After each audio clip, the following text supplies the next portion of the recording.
närvarande ledamöter och åhörare. Jag vill börja med att yrka bifall till kommunstyrelsens förslag som helhet. Haninge växer och vi välkomnar fler till vår kommun. Nya bostadsområden växer fram och vi planerar för en ny stadskärna och tänker nytt och smart kring den nya staden.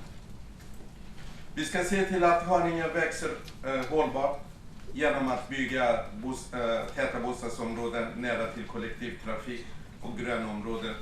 Blir vi mer flexibla i vardagen och mindre beroende av bil. Det ska bli enkelt och bekvämt att välja klimatsmarta alternativ. Successivt fasar vi utan fossilbränslet ut och satsar på det som håller för framtiden. Haninge ska bli en fossilfri kommun. För att vi i Haninge ska klara av att nå högt uppsatta klimat- och miljömål behöver vi ta ett samlat grepp om hållbarhetsarbetet i kommunen. Miljöpartiets kommunalråd Annika Järling leder hållbarhetsberedningen som ska ta fram ett nytt klimat- och miljöpolitiskt program.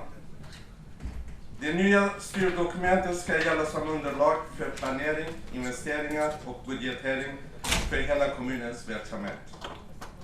Först när vi ser hållbarheten inte är en isolerad fråga i en enskild nämnd kan vi komma till rätta med de stora utmaningar som vi står inför. Ledamöter, en viktig del av Haninges omställning handlar om hållbara resor och transporter. När vi bygger nya bostadsområden och helt en ny stadsdel har vi goda möjligheter att låta effektiviteten och hållbarheten styra redan vid planeringen. Kommunstyrelsen har ett särskilt uppdrag att ta fram en mobility management-strategi som kompletterar arbetet med hållbara resor och transporter. Vi satsar också på flera solceller på kommunens byggnader och snabbar på omställningen till förnyelsebar energi.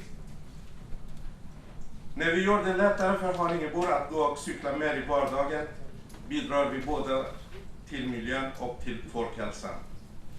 Nu tar vi en ny tag i folkhälsoarbete i kommunen med särskilt fokus på miljön till folkhälsan. Nu tar vi särskilt fokus på barn och familjer. Det finns mycket vi kan göra som förtroendevalda för att underlätta och uppmuntra till en aktiv vardag. Fler platser för spontan idrott, upprustade älgspårar och bra cykelvägar är några av våra satsningar. Vi tar också ny tag i arbetet med en frisk generation och inkluderar fler barnfamiljer i projektet. Vid sidan av motion och rörelse är bra mat också avgörande för folkhälsan. Maten som serveras i våra skolor ska vara god, näringsrik och serveras så sätt så att det tilltalar barn. Andelen ekologisk och närodlade mat ska öka och målet är hälften av till år 2018. Det gäller maten även som serveras till våra äldre. Vi behöver se måltiden som en helhet där sociala samvaron och matglädjen är i fokus. Haninge ska vara en plats där människor inte bara bor och arbetar utan även en plats där människor kan mötas, utveckla sin kreativitet och göra saker tillsammans på fritiden. Vi förtroendevalda har ett ansvar att skapa förutsättningar för ett rikt kultur- och fritidsliv som alla kan ta del av. Ett rikt kulturliv inkluderar bibliotek, teater, idrott, folkbildning, kulturskola och offentlig konst. Utbudet av kultur- och fritidsaktiviteter ska växa och vi satsar särskilt på kultur och idrott för barn och unga. Öppenheten är grunden i demokratiskt samhälle. Alla Haningebor har rätt att ta del av kommunens verksamhet på lika villkor oavsett kön, etnicitet och funktionalitet. Tillgänglighetsmiljonen är en viktig satsning för att öka tillgängligheten i hela Haninge.